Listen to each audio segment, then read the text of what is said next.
Welcome everyone to this week's episode of Just Joshing. My name is Joshua Penteleresco and I write stuff and I podcast too. Tonight was awesome. I'm gonna list some names here and pretty cool list. Ready? Robert J. Sawyer, Chris Mars, E.C. Bell, Craig DeLuey, Mackenzie Pitts, Brent Nichols, Michelle Plested, and Lisa Shore. This guy named Joshua Penteleresco. It was really cool. Owl's Nest Books in Calgary did a local reading, and I was invited by Randy to actually go out and actually get a chance to read my book. And like I said, I was nervous in a good way. It's always good. It's one thing to read to people, your peers or people you can look up to or admire, or you're fans of. It's kind of scary in of itself, a little bit, but in a good way. It's a good fear, and you should have it. And I went up there, and I did a jailbreak from Storm Dancer, and yeah, I think I did pretty good. I got a lot of people complimented me on there. A lot of other authors were in attendance. A lot of other authors, are in attendance. G.W. Renshaw. Aviva Bell-Harrell was there, her husband Dave. I actually gotta thank Dave a lot, especially in the early part. I kind of felt a little isolated. He made sure I had someone to talk to. So Dave, you're listening to this, thank you very much. No, it was a blast. I felt really, really good. I got a chance. It's always cool to be with people that want to help you succeed and invite you to succeed. I gotta go out on a limb here and thank Randy McCharles first and foremost for inviting me. He organizes a lot of the events in Calgary, and he's definitely one of the pillars of the writing community in the city, and he makes sure that everybody, no matter who you are, gets an opportunity. And it's like I said. So Randy, if you are listening to this, thank you very much. No, it was cool. I got to meet, interact, and I got to deal with some things, and the biggest advice I had the last week with Rob Sawyer came from my dad. My dad pointed out something.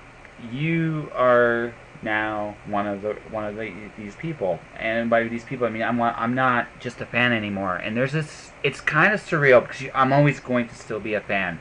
I like good work, and I'm always going to be a fan of good work. Like I said, I really enjoyed Chris Mars tonight. I mean, I really want to get his book now because he did such a good job reading it. E.C. Bell had the unenviable task of opening up for all of us, and she did really, really well. And just the whole group just read really, really well. The last one, Lisa G. Shore, she read a very flowy prose, had a cool idea to come up with music, and it was interesting to watch. And just observe and read how that worked, and it just, all in all, it was just a great night.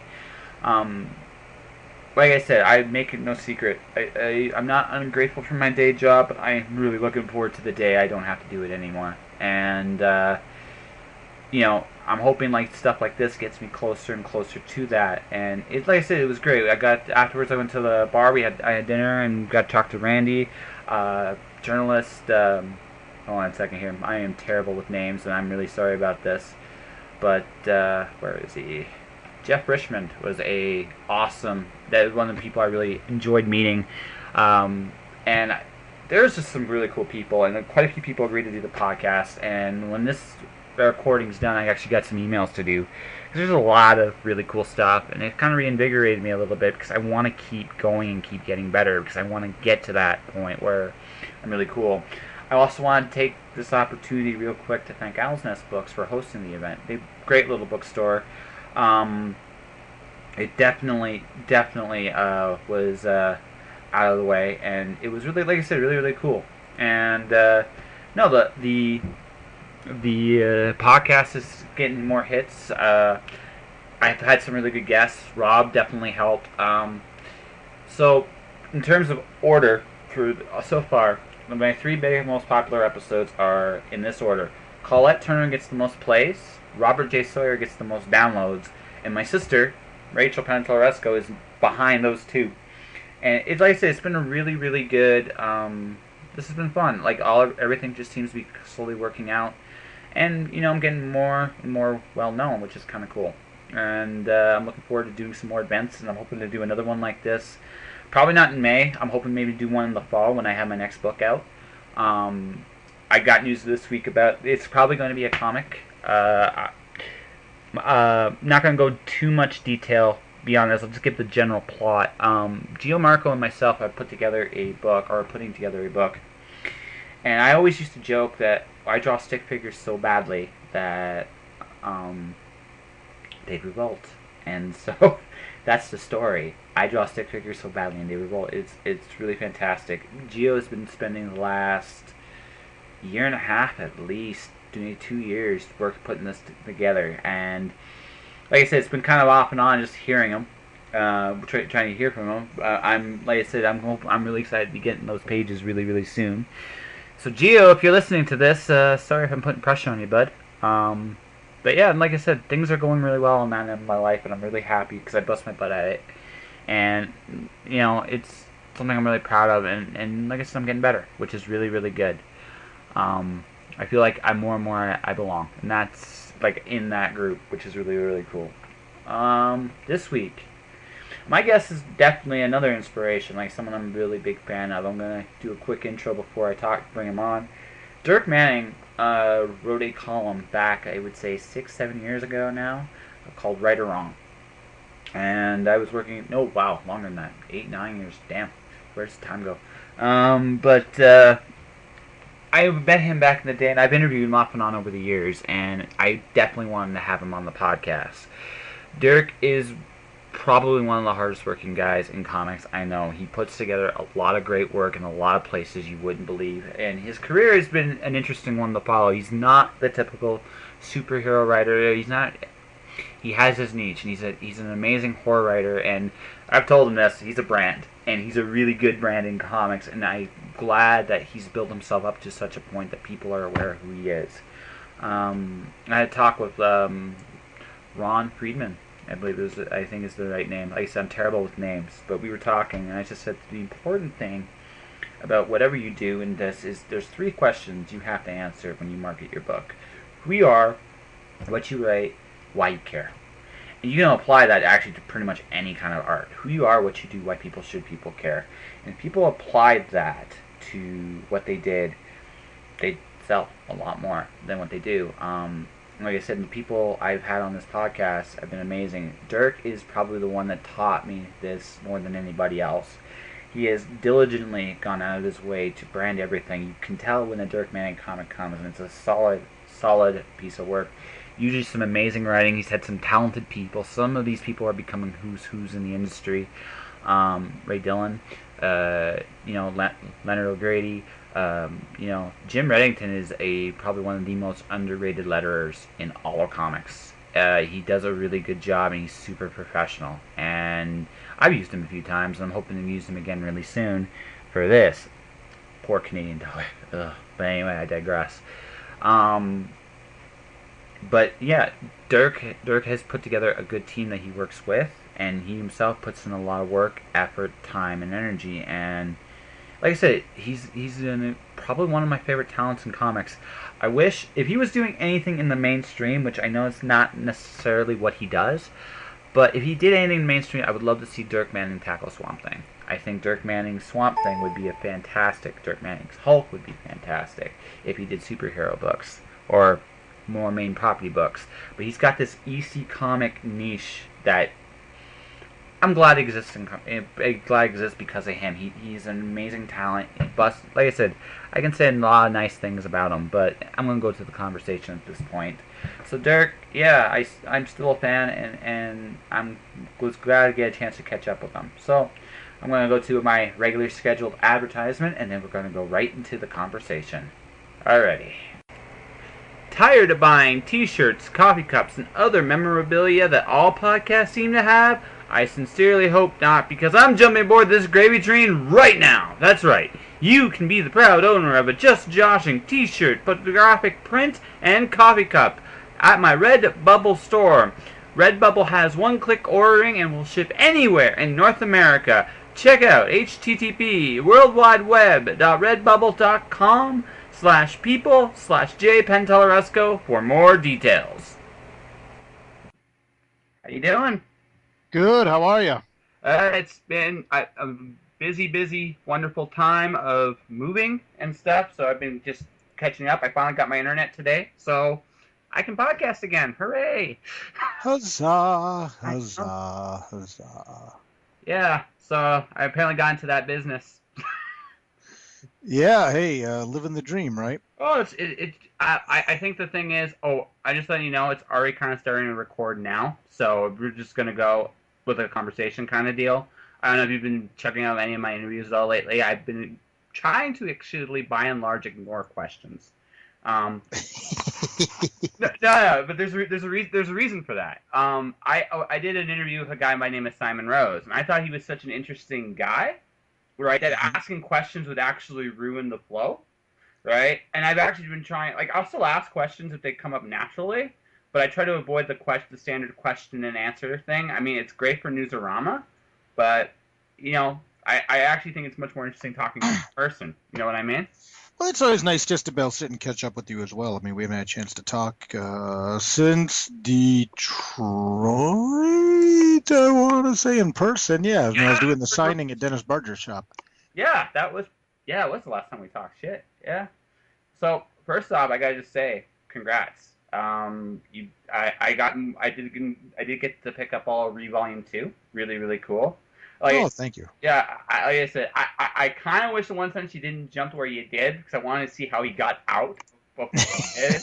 I really no, it just as a storyteller to myself, I'm like, oh man, but I get it too. You had to tell the story you had to tell, and that ending, dude. Ew. You. Oh, it's like Yeah. Well, brutal, good. brutal. That's the appropriate reaction. Now, without spoiling things for people who haven't read it yet, I'm just going to ask you: Hmm. Did he do it? I actually tend to think he did. Okay. Yeah. I I'm not gonna no confirm no or no deny, I mean, no but no no. There's no. I'm always curious what people think about that. You. I just think just the way you set that up, I'm not sure there's any other way it could have gone. That's just my opinion. But I mean, that's it. Just you again, just from one storyteller to another. Just the way you set that up, I'm like, if he didn't, I'm really curious what actually happened. But I think that's the beautiful thing about horror is good horror doesn't always show everything. In fact, it's better if it doesn't, in my opinion. I think horror needs to be about surprise. I mean, something that's not, like you plant the seeds and then let people go with it. Well, exactly. I mean, clearly that was kind of what I was going for with this one. I mean, there's some strong clues one way or the other to suggest how things played out, Yes. but spelling it out, I think, would almost, at least at this time, if ever, I think would ruin some of the fun. And when we get to volume three, we're running volume three online between now and March, for free at the Devil's Due website. I do finally give at least a little tease or a little taste of how Rhee got out specifically. So, uh, That's cool. I just got the internet back, so I haven't had a chance to read Volume 3 yet at all. That's going to be. oh, you're in for a treat, man. Yeah, the whole first issue is done. Um, and it's online. And then we posted the first 3 pages of issue two of volume three. But yeah, the first issue will get a little bit of a taste. Volume three takes place back in the present of Tales of Mystery, and we do get a little bit more of a glimpse of exactly how Rhee got out. That, From the end of volume one to where he is now, and that, kind of the effect that little detour in the asylum had on him, and kind of where he's going now with things. uh, Some really big stuff lined up. it's cool. Like I said, after reading Ree a little bit, I actually think it's almost like in some ways a darker Constantine kind of character in some ways. It's just like you can go places Constantine can't, and that's kind of what I feel like when I read Mystery. It's like you go into the deep dark abyss in some places, and of course now other people are talking to me because I'm interviewing you, but that's just the way it seems to go. That's always the way it goes. I know.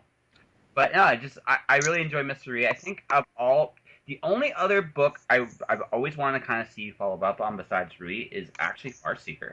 I really enjoyed that, and I'm hoping. Oh yes. There are, I know I've said this for a while, there's active plans afoot, but there are active plans afoot. Len O'Grady, who did Farseeker, which is, the people that don't know, is the all ages book that we ran on Activate. It was on MTV Geeks website for a while. Um, he's actually doing an issue of Rhee Volume 3. And after that, we're very actively going to move forward on Farseeker. He's been tied up in some really big contracts, doing a lot of comic work for some European publishers, things like that. But it's like, it's like we want to do it. We want to do it so badly. It's going to be it's going to be interesting for people to see me doing a non-horror book. I, But it's definitely on the agenda. yeah, no, I actually think you do great. I've noticed something about children's books and or young adult books, I guess is the right term, and horror. They go together really well. Like they really do. And I think with you, I think you're gonna have a blast. You get to have a lot more. I don't know, more fun, but you get to go outside your comfort zone a little bit more. Well, and it's I kind of call Farseeker an all ages book, because it's not really a book that's strictly for kids. It's not strictly for adults. It's like something that everyone can read, and even with Volume 3 of Rhee, I mean, like you said, I mean, Volume 2 of Tales of Mystery is pretty dark, Yeah. and it's funny because having Seth draw it, and it starts off as this very nice, pleasant book as far as a book about five siblings, parents being murdered right in front of them goes. Overall, the first issue, that aside, is pretty nice, and then it just gets progressively darker each issue, and by the end, it's like, oh my god, it just yeah, my hope is that people read it and want to take a bath. Just like, You should just see. like, oh, just take a cold shower, just after reading it. Well, no, Uh, it was like, wow. I'm glad I had Quantum and Woody after that. I was just like, thank yeah, you. It's like, but it even wow. goes back to what you said about Constantine, for example. Yeah. Rhee is a horror book, and I think a lot of books that kind of fall into the genre end up becoming superhero books that actually are just they're horror books in name only, and really they're a superhero book, but instead of saying their character is a superhero, they're like a magician, and instead of having supervillains, they have demons or something like that. And really, what I want to do with Rhee is make Rhee genuinely a horror book, and Rhee does have some very limited special powers or whatever, but I mean, they very rarely come into play. I mean, how much did they come into play in Carmageddon? Not very much. How much did they come into play in Volume 1? Not very much. It's And always even in Rhee 3, they don't come out very much. But it's really, I want it to be a horror book and not a book about a guy who's a superhero who can do super things. It's boring to me. Let's instead focus on the effect that living in a world like this, or living in a world that wants to deny that there are still monsters left after this. Everyone knows monsters existed. The Armageddon and Rapture happened, like in Nightmare World, all this stuff happened. So everyone knows the stuff's real, but now they're kind of saying, okay, but it's done and we're not going to talk about it anymore. it, That's doubly scary to me. You're isolated in a crowd, man. well, no, actually, it's to me that's an interesting point. I mean, just the whole concept of how people perceive things even today, with how we look at what is and isn't possible anymore. I get amused at some of the things I read on my feed about just the fact that everybody's very closed off and isolated to this one, almost in some things, in one track mind, and I'm like, there are other ways of looking at this. But again, I think it's the nature of the world we're heading into. I don't know if that's a good or bad thing, but you know. that's something that's going to be discussed at great length, or at least shown at great length as we go on in Volume 3. Volume 3 to me is really about opening up the world of mystery a lot more, and then even more forward into Volume 4 and things like that, and Volume 5 even, Maybe not 5 so much. If what I do with 5, I'm thinking it won't be so much that, but 3 and 4 especially. Let's explore this world now, and in a world that survived a 3-day Rapture, a 3-day Armageddon, a 3-day invasion of demons and monsters. And a society that has post-traumatic stress disorder and at a population that is a third to a half smaller than it was. And what does this do to people? And what does this do to everything? And, issue 2 of volume 3, which is running right now, we get into Doomashine Enterprises from Nightmare World. And what do you do when then you have this company that's able to come in and take over, and what if Google was evil and all these things you can do. And yeah, so it's, but really all seeing it through this very horror, very noir, very dark lens. No, but that's what horror should do. I mean, the thing about horror I like about it is it's like it could happen.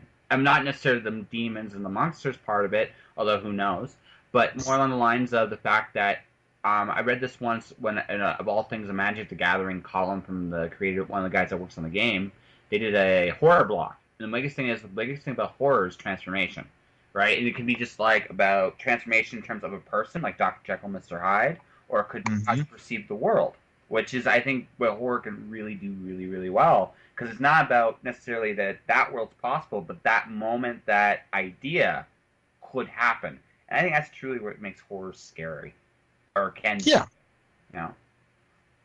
But yeah. There's a lot of ways to look at that stuff, and really, ultimately, we've talked a lot over the years, and I've always said, good horror is ultimately, uh, what would you do if, and that's the question to me. What would you do? What would you do if? yeah, no, that's good stuff. So you like I said, you're getting so you're going back almost full circle and doing online comics. You mind if I ask you why that was that decision made in this particular? No, no, not at all. Yeah, it's interesting. I mean, I think one of the biggest reasons is now we're in a place that the model and the system actually supports online comics a lot more. And what we're doing now with like Volume 3, and thanks to to Josh Blaylock at Devil's Due for letting me do this, is we're releasing all of Volume 3 every month. Will be a new 22-page issue, so we're doing approximately a page a day, a weekday online. Sometimes we double up a little bit.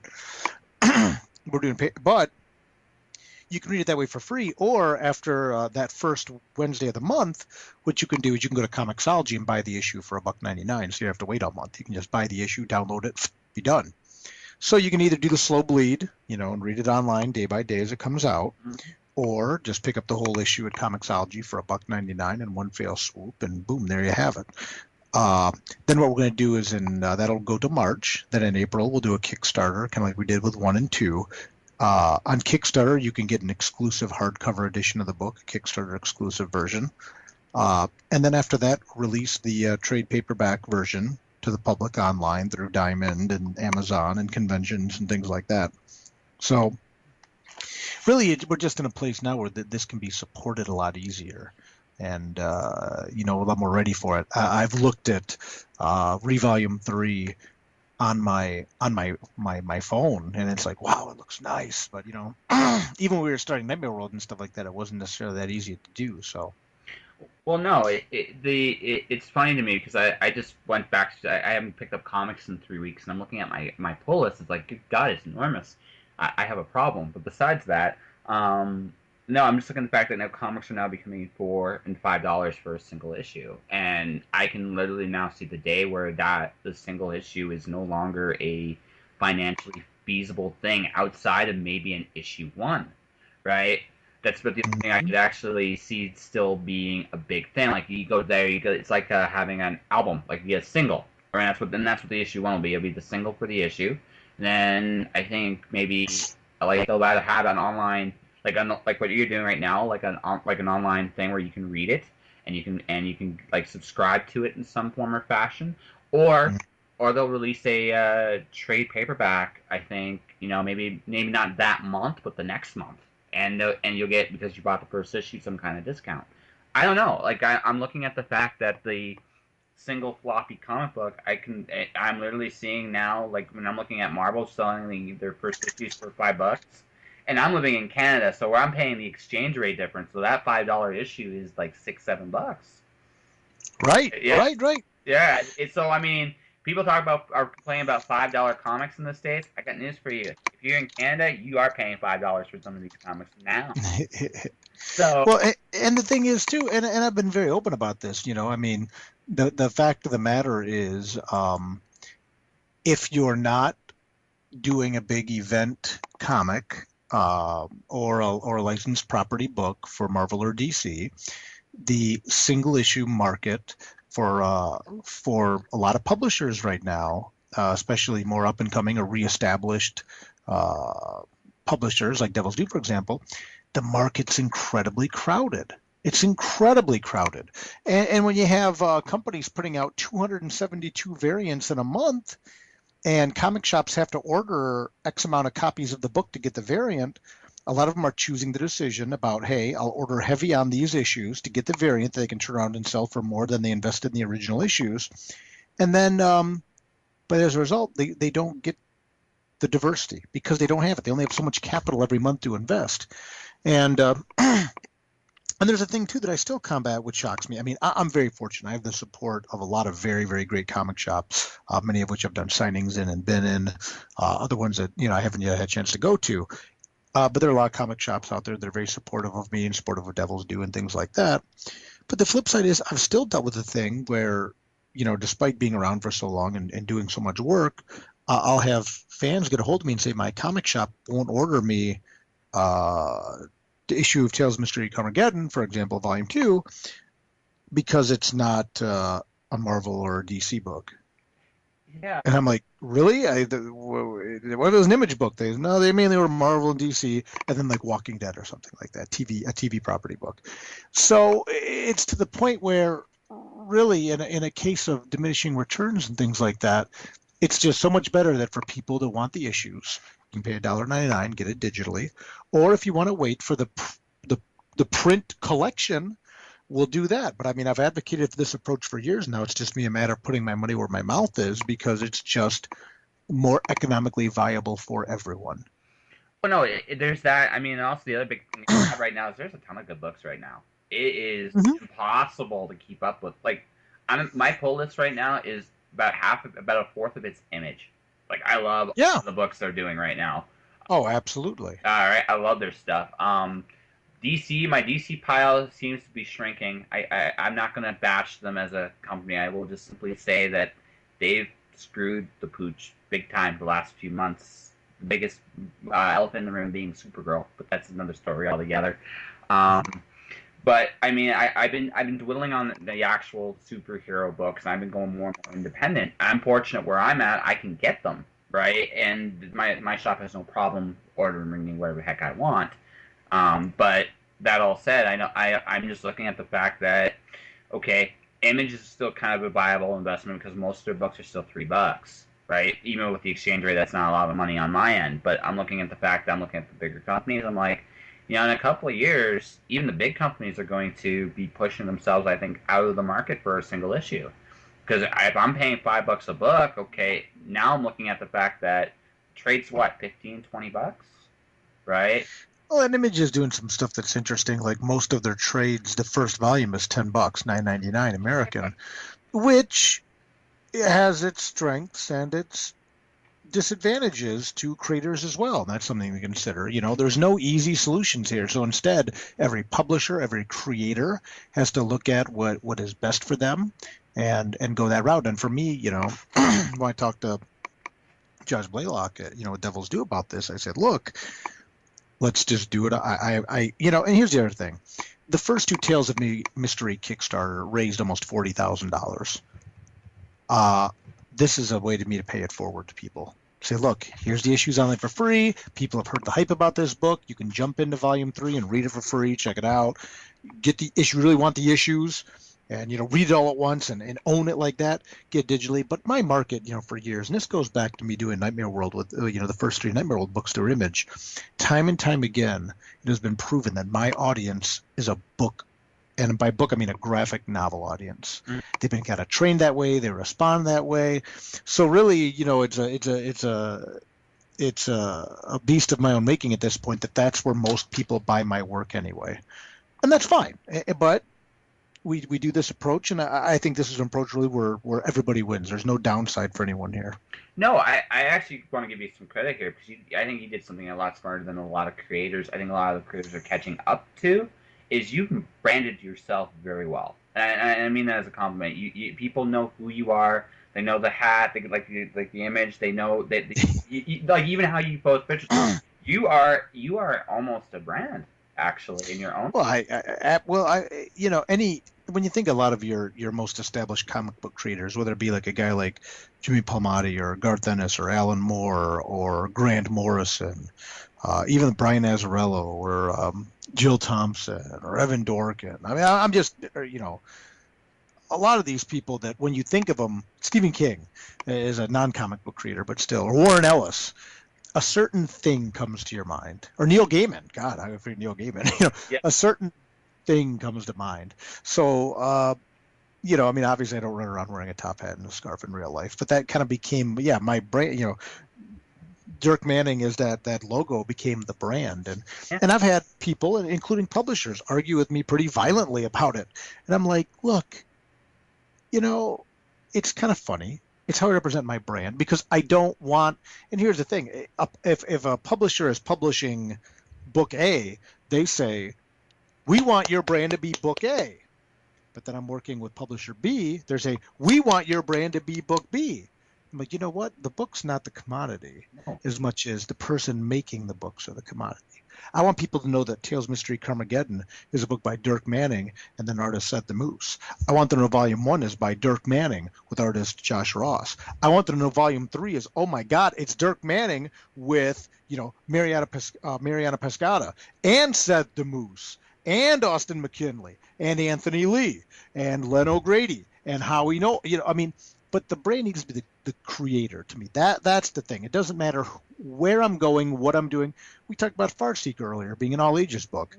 What should matter first and foremost to the people that know my book is it's a Dirk Manning book. You know what you're going to get. You're going to get a quality book. It's going to be good. And then people that like high concept fantasy or, Bone Meets Seven Samurai or however you want to describe what Farseekers is. There's several entry points, but one of the biggest entry points should be the person creating it. And I think the comic industry oftentimes puts corporate brand above creator brand. My stock would rise infinitely if I did a book for Marvel or DC. I know that. I'm not dumb. Because suddenly that validates me. Am I a better writer tomorrow if I'm writing for Marvel than I am today if I'm doing my work myself? No. But Marvel or DC gives me the rub in the eyes of other of fans. Oh my God, he's writing Darkhawk. He's writing for Marvel. He must be good. I'm just as good now as I am doing that. So it's interesting. And the counterpoint can be made that when you get good enough, Marvel or DC will hire you. To which again, I would say there's plenty of people that are phenomenal that aren't pursuing that. They're pursuing creator-owned work. So ultimately, yeah, I mean, you got to make the brand yourself and go from there and build on that. And when I do right or wrong too, that's gonna be one of the biggest things I talk about is what is your brand as a creator? What do you stand for as a creator? And build off of that. I actually, you'll dig this. Paul Heyman did an interview with on the Sam, not Sam podcast thing. He said things about promoting a fight. No, this is when he was doing the MMA thing with Ariel Helwani, and he goes, "Who are you? Like this is how he said about fighting. Like, who are these guys? Why are they fighting? Why should you care? Every comic creator should be who you are, what do you got, like what do you write, and why do people care? If you can answer those questions, you got a brand." And that's exactly right. Yeah, and that's kind of like how I mean, me personally, I'm not doing comics at the moment per se. Although I could argue I do graphic novels. Weirdly enough, Sure. my own stuff is unique that way. But I know who I am. I write kid stuff. I write young adult stuff, and there's nothing wrong with that. Why should you care? Because it's a unique presentation and experience when you read it. And that's just what I say to everybody. And same thing with you. Like, people know, like, Dirk Manning, he writes horror, right? He writes quality work, whether it's Tales of Mystery, Night in the World, Legend of Oz, Wicked West. By the way, it was Mhm. probably my favorite arc of the whole run. Oh, thank you. It was a lot of fun. I really hope I get to go back to that series and do some more stuff with Tom. I hope so too. They're going back to the beginning, which is in one sense I feel like because he left it at such an interesting spot when they stopped, and I was kind of wondering when they would. But I'm gonna have to wait another probably year before they come back. But that's the right decision for Tom, and I get that too because he's working with Aspen, and Right. To reintroduce the book to people that, again, didn't read it when it was just a Big Dog Ink book, but now if it's Big Dog Ink Aspen, there's going to be more eyeballs that just go onto that check out this great book now because it's just got the Aspen rub. well, exactly, and again, and Aspen does some good books too. And I wish him all the best of luck. I'm just as a fan, it's like I read this. It's like I'm gonna have to wait literally now till Yeah, I know. Yeah. 2017 to see where he's going from there. And it's like but it's the way it goes. Um, like I said, at some point down the road, I like to get back into trying to do some more comic stuff. But like where I went is a different direction for the time being, and I know with me, I'm trying to balance both. I still think there's a bit of a lucrative deal working for certain publishers. Hmm. I just think though I think if you're a creator at this point, if you're not doing something yourself, I think you need to look at your priorities because I mean I look at just as books. I don't know about I've been noticed this with comics too. Is the publisher space is shrinking, right? Yeah. It's just a big giant shrink. Like I just I'm looking at the fact that Amazon, and I don't know how much Amazon has an impact on the comic industry per se, but Amazon has really crushed the publishing industry to such a degree that these big publishers are merging together to compete with them, right? So they have no Mhm. choice. What that means for me is there's less opportunity for me to get into these places. And it's not like a good or evil thing. It's just the nature of business today. And and so I'm looking at the fact that if I don't establish my own brand or recognition, right, they may never ever work with me. Now I'm okay with that, but if I want to actually pursue this, I think I have to actually really brand myself. So that's just my opinion on the matter, but I don't really see any other way of doing it. So Well, and again, ultimately, I think there's something to be said for self-publishing as well and getting started and showing that you can do the work because publishers want people that know the ropes at this point, know the game. I don't know how different that is in the literary circles than it is in comic circles. But in comic circles now, it's like self-publish. It's easier now than ever, you know. Uh, but yeah, but you're right. Just getting out there, and things are changing, and things are evolving dramatically, and there are people that are able to adapt to that well, and there's people that are not. There's a ton of comic conventions out there right now. What was it in 2014? I did 37 conventions. I don't even know how many I did in 2015. Probably pretty close. Maybe more, maybe less. I'm not sure. no, But because there's so many conventions right now, that's a great way to get out there, let people know what you're doing, and kind of go from there. I mean, but again, you just have to. We all just have to kind of adapt with the times.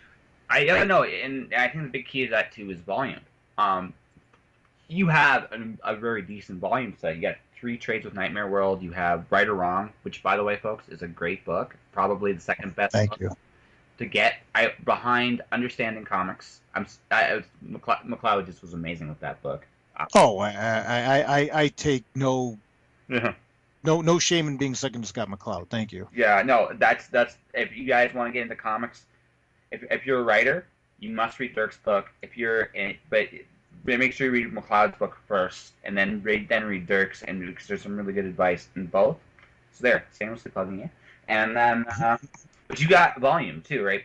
I found like I did a bunch of different shows last year myself. I went to Phoenix. I ended up doing two shows at the last minute in Edmonton and Winnipeg.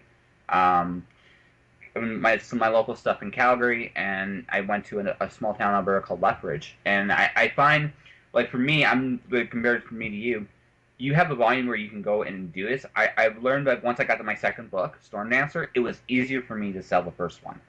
I Right. yeah, it just was. You have more than one book, and so people were more willing to stop and kind of take a look. So I think another big thing a lot of people need to look at is volume. And I'm just saying this now since we're talking about branding ourselves and stuff like that. If you do go the self-publishing route, because conventions are great and they really really are cool, but I mean, you're not going to necessarily make money right away the first few conventions you do because you No, you won't. no you won't. But You just won't. I mean, that's a fact. not even close. But the more volume you have, the more likely you'll make up for some of the costs. Like I can say honestly, this year I broke even or made money on every table I did. Right now, all the other expenses I'm still behind on. But if I had like another book or two, I probably would actually be able to say that.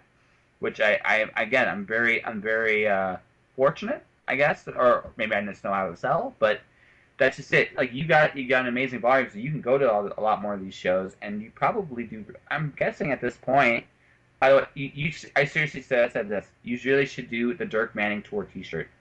You really, really should every year. I know people have been talking about that. You've said that. Some of the people have said that. Pack Rat Comics down in Columbus finally made Dirk Manning T-shirts, which I thought was just kind of silly. But they ended up selling phenomenally well. There's like people in Mexico that have them, in Canada, and No, no. all over the place. It's Well, crazy. dude, I told you, you're a brand. I know that it's a hard thing to wrap around. With the podcast, I'm getting a logo made for the brand. I'm actually looking at the fact I'm looking at getting my stuff on coffee mugs and T-shirts. Even if I only make enough to get a cup of coffee with it, it doesn't hurt. It's more. It's Oh, I know, and I know I'm a brand, but it's just funny that people actually would want to wear like my what not even my face, like it's my logo on them. It's pretty. it's surreal. It is. It's It is. It's crazy, and uh, they're like, yeah, they've just sold the hell out of those shirts, which is great. In fact, I just had to order more, gearing up for February, and I did check, by the way, 27 shows in 2015. So, nice. You, my friend, are the rock star of conventions, big time.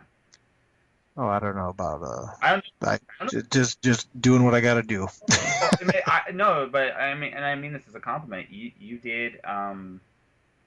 That's a lot of work. Like I said, I did 5 shows. It is. I did 5 shows, and you went back to back to back to back to back. I mean, I think I joked with you in Detroit. I mean, does your family even know who you are? All the time you're on the road. People know I travel a lot. Yeah. But yeah, 27 shows is basically every other weekend I did a show, Yeah. roughly. Is how that breaks down. So, uh, but yeah, but again, because there's so many shows out there right now, that's the thing to do. No. Well, You make hay while the sun is shining. Get out there and have these opportunities. And I mainly stay in the Midwest states. I have yet to go into Canada, despite I know a lot of people bugging me, and it's on my radar to get into Canada, mhm. or get down south. I've started to go more east, but I haven't even gone west yet. I haven't done Phoenix or anything like that. So No. It's fun. I encourage to just like the show I really want to do, and I think I've said this to you in the past is I'd love to go to do a show in England just for the experience of that. I think that'd be awesome. I also have made quite a few contacts over there. Just one of those weird things doing this stuff is you just who you meet and who you impact. My last podcast I just posted, she was from England. Like she's a contact a friend of mine from England, and I'm hoping to get a couple more of those people on the show eventually. It's just I think it'd be a really cool thing to do, just to say, hey, I did a show in England. But not only that, just it's a different culture, different world, and I think it's one of the real like benefits of traveling. I mean, there's a business side of it too, but I mean, part of this is this should be fun. I mean, this is that I mean, you're doing what you want to do for a living, and you get to meet people that are as enthusiastic about it as you. That I think that's just me though. So no, you're absolutely right. And I mean, and to be able to be in this position where I can do this, it's a blessing. I mean, I'm really fortunate, and I'm very happy to be doing it. But like you said, man, it's a lot of work. no, I'm taking December and January off the road just to write and things like that, and I'm so excited. no, I understand. I really, really, really do understand. Um, no, but no, it is a lot of work because you got to root for you, and there's a certain confidence it actually takes to go out there and say, I'm Dirk Manning, I'm awesome, this is my stuff, check it out. And it takes a lot of guts. Biggest thing, biggest shock for me doing these podcasts is how shy a lot of people that do what we do really are about their stuff. It's like there's almost like this disbelief that you're good, but No one's going to love your babies like you will. No one's going to promote your babies like you will. And I don't care if that's the publisher or anybody. You're the one that's got to get out there and let people know about your work. And if you don't think your work is great, you shouldn't be asking people to buy it. Whenever I do a book, I put everything into it and I tweak it and I play with it and I work it and I work with very, very talented art teams to the point where I can take any book on my table or any book on my Amazon page or whatever and say, these are worth the price tag that's on them easily. And that's what you owe anybody that you're asking to support your work is that, this book is $15. It's a $15 book, right or wrong. I tell people all the time, this is the best $15 you'll ever spend on your writing career. I can say that. And some people are like, really? I've had other, people rip me on that once in a while. I'm like, really? That's your pitch? I'm like, yeah, absolutely. I've read Understanding Comics. I've read all these other books, and this is the one that will, if you know you can write, this is the book you need to read, hands down. Now, I'm not saying don't read Understanding Comics. I did too, and it's great, and that's prerequisite reading. And even Alan Moore's book on writing for comics, and Warren Ellis's book on comics and marketing and things like that. But if you're to the point where like, okay, I need to know how to get started, this is your book. And that's a good pitch, ladies and gentlemen. Oh, that is a great pitch. Let's think here. What else is there? So, I guess I'll end the podcast part of this portion of the thing with this question. Are you happy with how everything's been working out with you? Am I happy with how everything has been working out with you, as far as the comics and the work? Oh, no complaints. No complaints. Do I wish that there wasn't a delay at the printer on the Carmageddon, the Tales Mystery Carmageddon Kickstarter editions? Of course. Are there little things you always want to be better? Of course. There's a difference between being happy and content. It's okay to be happy, but you should never be content. So. Oh, I totally agree with that. I want to do more. I'm like my own little project for the month of December is a novel, and I'm going to try to get it done before Christmas, and then so I can pitch for next Christmas. And I haven't cracked the novel writing thing yet. It's just something I haven't done, and it's a personal challenge. Can I do it? Sure. And that's just me. I should actually ask that question then report. How about you gonna ever do more prose? It's funny with Tales of Mystery Carmageddon Volume 2, which actually just landed on Amazon, the collected edition did. I do, at every collection I do like that, and all three Nightmare World books, and then the mystery books, I do a prose story at the end. The Nightmare World books I always do a 2-page prose story. And Tales of Mystery Volume 1, there was a several-page prose story. And I just wanted the one in Volume 2 called Raspberry Beret, just to be a couple pages. And it ended up being like 10 pages. And I'm like, dang it, this is longer than I want it to be. I'm going to have to reshuffle all the extras, things like that. So I sent to my editor, Leah Letterman, fantastic editor, and I sent it to her and I said, Leah, I need you to look at this and tell me how I can cut this down because I think it's too long. It's longer than I want it to be. And she gets back to me and she says, do you want my, she shouldn't say she didn't ask. She goes, I'm going to give you my opinion as a friend and as a professional. I said, yeah, lay it on me. Just here we go. Let's do it. And she goes, you can't. I'm like, I can't. She goes, you can't cut this down. This is the story. There it is. So, I like writing the prose stories at the back of the Rhee books. I will do that every time, I'm sure. And it's a lot of fun. But writing prose, in Right or Wrong Volume 2 has to be a prose book, and I've considered here and there. But really, to me, the format, whether it be prose or a graphic novel or what have you, should really be dictated by the story itself. And the stories that I'm looking to tell for the foreseeable future are all stories that will best be told as a comic book story. And as such, you can expect to see a lot more comic book work from me. And then the prose stories I do at the end of like the Nightmare World books and Tales of Mystery will be short prose pieces because they're stories that I think work best as prose. That's cool. Well, like I said, I personally would love to see you at some point down the road try a novel. I think you'd actually, have a lot of fun with it. But that's my 2 cents on that. Oh no, I hear you. If the story's right, I would definitely do it. But even when you, like I said, you read the pro stories at the back of Rhee 1 and Rhee 2, um, they wouldn't work as well as comic stories as they do as pro stories. No, and that's fair. All right, so we get to the point where we shamelessly promote your websites and social media stuff. So if anyone wants to find you, where can they find you? My website is dirkmanning.com. I am on Facebook, Twitter, Instagram, etc. All at Dirk Manning, as you said. Look for the guy with the top hat, the little avatar, the guy with the top hat and the glasses and stuff like that, and that's where you'll find me. Yeah, I live online, when I'm not on the road, and I'll be off the road for 2 months, so you'll see a lot of me online right now. Those are the best places to find me. Awesome. Well, Dirk, as far as podcast goes, thank you very much for being on my show. Oh, it's my pleasure, man. It's good to get to talk again and chat. Thank you for having me on. I appreciate it. Oh, no worries. 1 second here. And that was Dirk Manning, ladies and gentlemen. I want to thank him very, very much for taking the time to actually have that chat.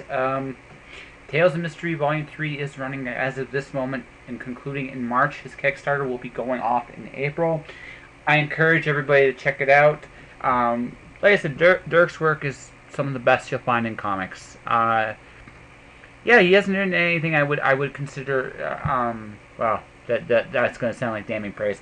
I'm going to give him this month in and out. If he was doing a monthly book, whatever, he probably would not get much more satisfaction than a Dirk Manning tale. I would like to see him. Like I said, I like to see more. I can't wait to see Nightmare World Volume 4 later this year. Right or Wrong 2 is something I'm really looking forward to getting my hands on as well. I said it on the podcast. I said it here. If you are into comics at all, if you're a writer, you need to read Dirk's book, because Dirk's book explains more about how writing works in comics than anything I've read. You should read Understanding Comics first, because it understands what the artist sees. But as a writer, for your own advice and guides on how to do things, there are very few books that are as detailed and as it gives as much good advice as Dirk does. And even though currently I'm not doing much in the way of comic stuff at this point in time, I keep a lot of his stuff in mind when I collaborate in my other work, and I also keep his stuff in mind when I do go back into comics, which I'm hoping to make an announcement on sometime really, really soon. Like I said, check out Mystery Volume 3 on the Devil's Due website. It's worth your time. Alright, so that's this episode of Just Joshing. It's been good. I feel very happy with how things worked out. And once again, I want to thank Randy McCharles. I want to thank Dirk Manning for being on the podcast. I want to thank everybody that listened to me read tonight. And I want to thank you, the listener, for listening to my podcast. If you want to support the podcast, buy one of my books on Amazon, The Watcher or Storm Dancer. Or, buy some merchandise at the Redbubble store if you really, really want to. Or just keep listening to the podcast. Just give me some feedback. Whatever the case may be, though, thank you for listening. And thank you for giving me the opportunity to be in your home for this hour. And whatever dreams and goals and stuff you have, stay inspired and go for it. And who knows, maybe I'll see you out there. And that'll do it this week. And next week we'll have Chuck Miller. That'll be great. And yeah, that'll do it. Stay inspired, everyone.